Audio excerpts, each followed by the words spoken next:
If a respected federal agency gets its way, when drivers tell officers they've only had a couple, it could still be enough for a DWI arrest. The feds have begun pressuring states to cut the legal limit for driving from .08 to .05.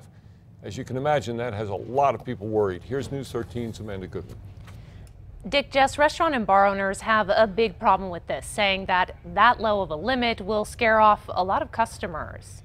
There were almost 1,000 fatalities in the United States in 2011 involving drivers who had a BAC between .05 and .07. The National Transportation Safety Board says that's just one of the reasons it's asking states to reduce the legal limit for drinking and driving from a .08 to a .05. We know that drivers are significantly impaired at .05.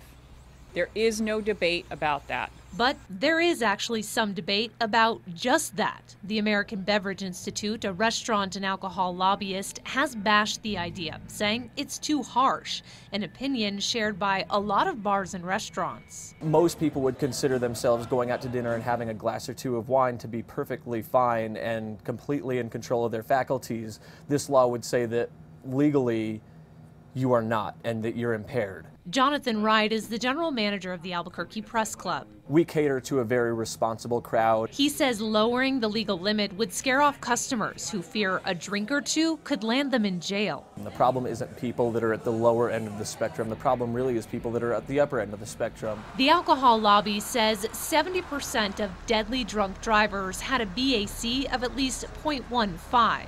The NTSB says at the end of the day, the safest course of action is to know your limits and not drink and drive at all. Impairment does begin with the first drink. Male or female, 100 pounds or 200 pounds. At this point, this is merely a recommendation. The governor's office told me tonight it's something that should be looked at thoroughly and considered. Dick, back to you. All right, Amanda, while the NTSB can only make recommendations, if the U.S. Department of Transportation backs the idea, states could face the threat of losing their highway money if they don't fall in line.